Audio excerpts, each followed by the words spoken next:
ಗುಜರಾತ್ನ ದ್ವಾರಕಾ ಮುಂಭಾಗದಲ್ಲಿರುವ ಸಮುದ್ರ ಪಕ್ಕದಲ್ಲಿ ಇರುವಂತಹ ಒಂದು ದೇವಾಲಯಕ್ಕೆ ಬಂದಿದ್ದೇವೆ ನಾವು.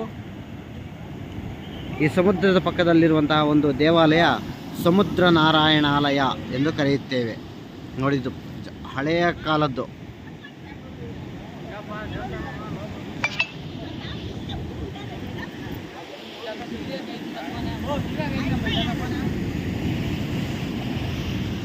ಪುರಾತನವಾದಂತಹ ಒಂದು ದೇವಾಲಯವು ಸಮುದ್ರ ನಾರಾಯಣಾಲಯ ಎಂದು ಕರೆಯುತ್ತಾರೆ. ಇದು ಸಮುದ್ರದ ಪಕ್ಕದಲ್ಲೇ ಸಮುದ್ರಕ್ಕೆ ಅಂಟಿಕೊಂಡಿರುವಂತಹ ಒಂದು ಈ ದೇವಾಲಯವು ಇಲ್ಲಿ ಅತ್ಯಂತ ಪ್ರಸಿದ್ಧವಾಗಿದೆ. ನೋಡಿ, ಇದು ಸಮುದ್ರ.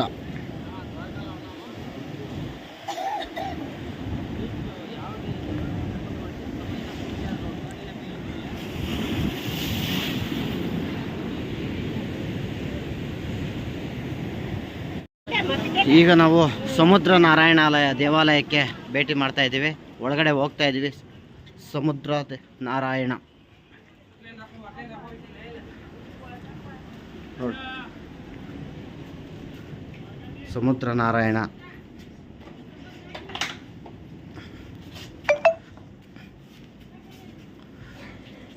ಇದೇ ಸಮುದ್ರ ನಾರಾಯಣ ದೇವಾಲಯ, ಅತ್ಯಂತ ಪ್ರಸಿದ್ಧವಾಗಿರುವಂತಹ ಒಂದು. ನೋಡಿ, ಇದು ಶ್ರೀರಾಮ ಸೇತುವೆಯ ಕಲ್ಲು ಕಾಣ್ತಿದೆಯಲ್ಲ, ಅದು ಶ್ರೀರಾಮ ಸೇತುವೆ ಕಲ್ಲು.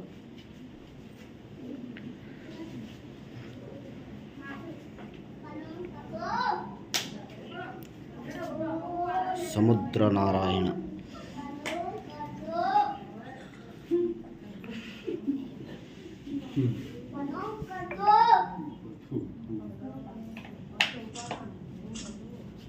ದೇವಾಲಯಕ್ಕೆ ಭಕ್ತಾದಿಗಳು ಆಗಮಿಸುತ್ತಿರುವುದು. ಮತ್ತೆ ಇಲ್ಲಿ ಕಾಣುತ್ತಿರುವಂತಹ ಒಂದು ಸಮುದ್ರ ನಾರಾಯಣ ಅವರ ಪಾದ ರಕ್ಷೆಗಳು ಇಲ್ಲಿದ್ದಾವೆ ನೋಡಿ, ಪಾದರಕ್ಷೆಗಳು. ಸಮುದ್ರ ನಾರಾಯಣ ದೇವರು ಧರಿಸುತ್ತಿರುವಂತಹ ಒಂದು ಪಾದರಕ್ಷೆಗಳವು.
ಇದು ದ್ವಾರಕಾ ಮಂದಿರದಕ್ಕೆ ಮೆಟ್ಟಿಲುಗಳು. ಒಳಗಡೆ ಹೋಗೋದಕ್ಕೆ ಅಂದರೆ ಮೊಬೈಲ್ ಅಲೋ ಇಲ್ಲ. ಸೊ ಇಲ್ಲೇ ನಾವು ಮೊಬೈಲ್ ಕೊಟ್ಟು ದರ್ಶನಕ್ಕೆ ಹೋಗುತ್ತಿದ್ದೇವೆ.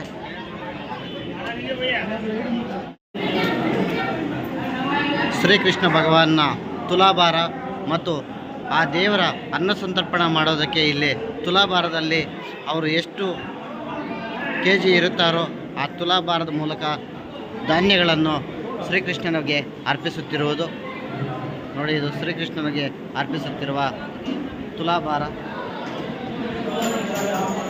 ಯಾರು ಬೇಕಾದರೂ ಹರಕೆ ಹೊತ್ತು ಇಲ್ಲಿ ದಾನ ಮಾಡಬಹುದು. ಶ್ರೀಕೃಷ್ಣನ ಭಗವಾನು ನೋಡಿ, ಇದೆಲ್ಲ ದಾನ ಮಾಡಿರುವಂಥದ್ದು ಶ್ರೀಕೃಷ್ಣ ಭಗವಾನ್ ನೋಡಿ. ಇದು ಶ್ರೀಕೃಷ್ಣನು.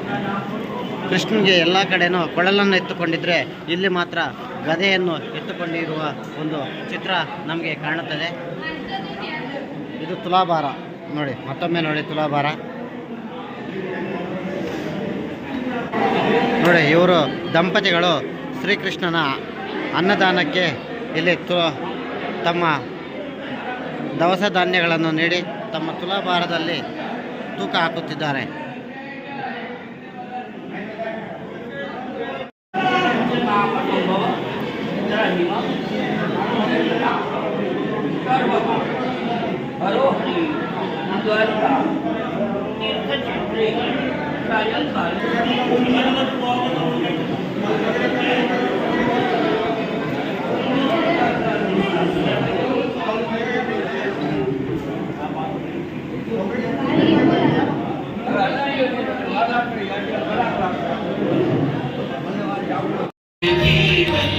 ಶ್ರೀ ಗೋಮತಿ ಮಾತಾಜಿ ನೆಲೆಸಿರುವಂತಹ ಒಂದು ದೇವತೆ ಇದು.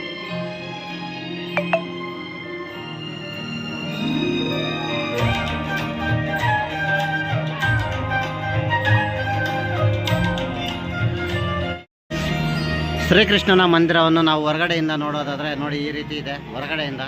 ಸೊ ಒಳಗಡೆ ಯಾವುದೇ ಕಾರಣಕ್ಕೂ ನಮಗೆ ಮೊಬೈಲ್ ಅಲೋ ಇರೋದಿಲ್ಲ, ಆದ್ದರಿಂದ ಹೊರಗಡೆ ಬಂದು ವಿಡಿಯೋವನ್ನು ಮಾಡುತ್ತಿದ್ದೇನೆ.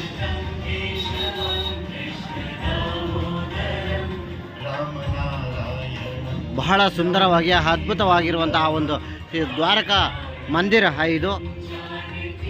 ಒಮ್ಮೆ ನೋಡಬೇಕಂತ ಅನಿಸೆ ಇತ್ತು, ಆ ಕನಸು ಇವತ್ತು ಈಡೇರಿದೆ.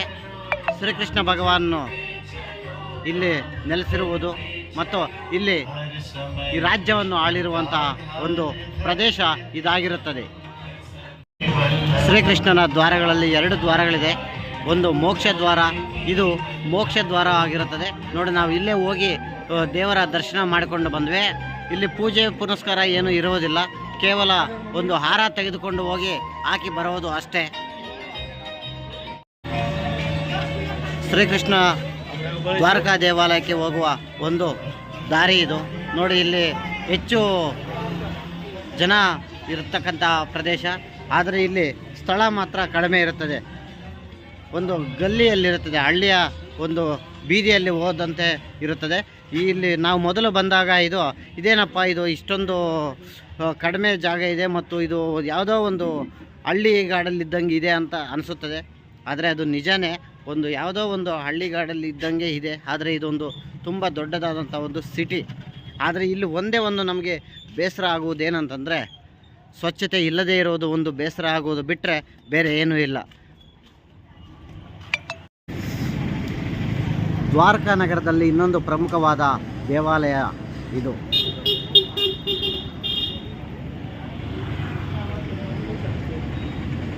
ಶ್ರೀ ಸ್ವಾಮಿನಾರಾಯಣ ದೇವಸ್ಥಾನ. ಈಗ ಅಲ್ಲಿಗೆ ನಾವು ಭೇಟಿ ನೀಡುತ್ತಿದ್ದೇವೆ. ಒಳಗಡೆ ಹೇಗಿದೆ ಅಂತ ನೋಡಿಕೊಂಡು ಬರೋಣ.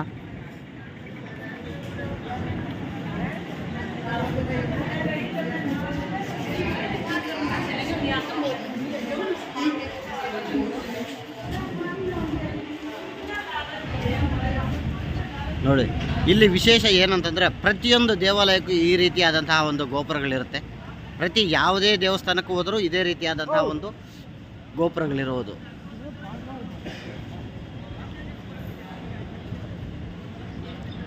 ಶ್ರೀ ಸ್ವಾಮಿನಾರಾಯಣ ದೇವಾಲಯ.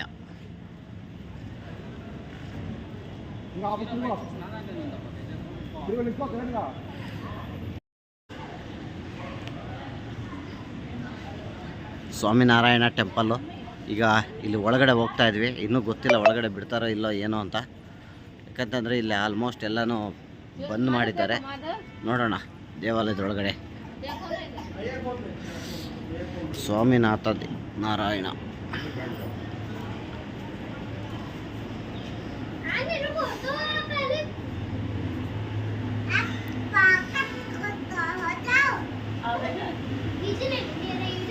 ತುಂಬ ಚೆನ್ನಾಗಿದೆ, ಅದ್ಭುತವಾಗಿದೆ ಈ ಒಂದು ದೇವಾಲಯ.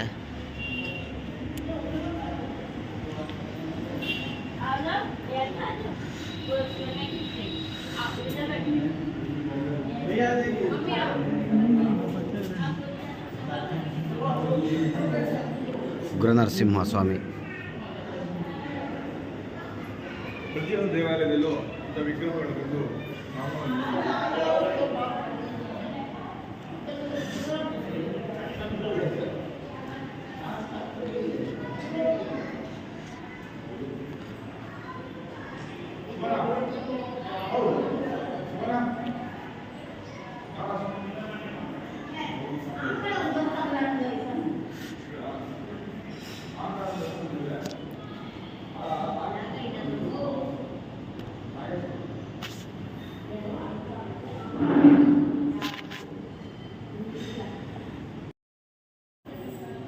ಸ್ವಾಮಿನಾರಾಯಣ ಸ್ವಾಮಿ ದೇವಾಲಯ ಇದು ಬೀಗ ಹಾಕಿದ್ದಾರೆ ನೋಡಿ, ದೇವರು ಕಾಣ್ತಾ ಇದ್ದಾರೆ.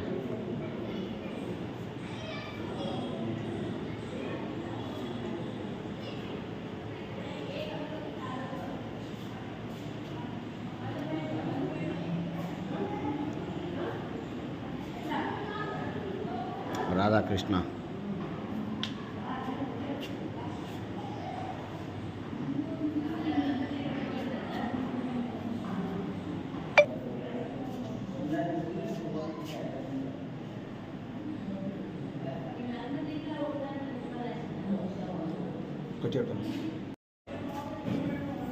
ಇಡೀ ರಾಜ್ಯದಲ್ಲಿ ಶ್ರೀಕೃಷ್ಣನ ಭಗವಾನು ಕೊಳಲನ್ನು ಹಿಡಿದು ಒಂದು ವಿಗ್ರಹಗಳನ್ನು ನೋಡಿರುತ್ತೀರಿ.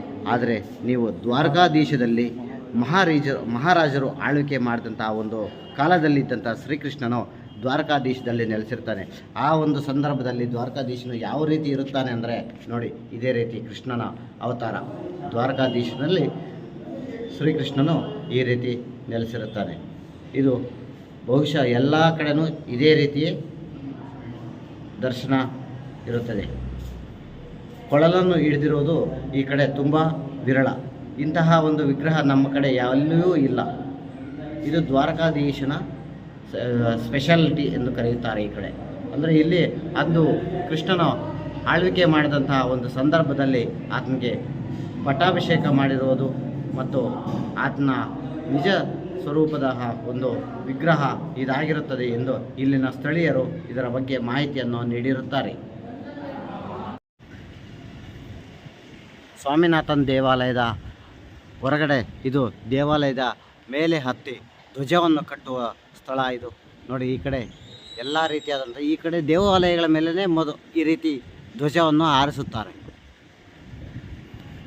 ಇದು ಮೆಟ್ಟಿಲುಗಳು ನೋಡಿ, ಇಲ್ಲಿ ಮೆಟ್ಟಿಲುಗಳು ಹತ್ತಿ ಒಳಗಡೆ ಹೋಗಿ ಮೇಲುಗಡೆ ಧ್ವಜವನ್ನು ಕಟ್ಟುವಂತಹ ಒಂದು ಸ್ಥಳ ನೋಡಿ. ಇದಕ್ಕೆ ಮೆಟ್ಟಿಲುಗಳು ಒಳಗಡೆನೇ ಇರುತ್ತೆ.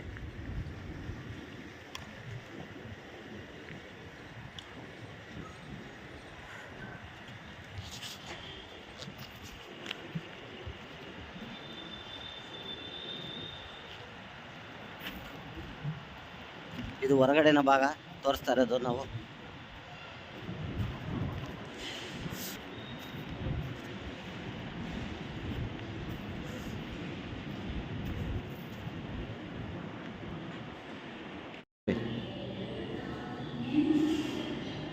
ಬಾತ್ಸ್ಯ ಅವತಾರ ರೂಪದಲ್ಲಿರುವಂತಹ ಒಂದು ನಾರಾಯಣ, ಮತ್ತು ಇದು ವರಾಹ ರೂಪದಲ್ಲಿರುವಂತಹ ಒಂದು ವಿಗ್ರಹ. ಇದು ವೇಮನ ಮೂರ್ತಿ.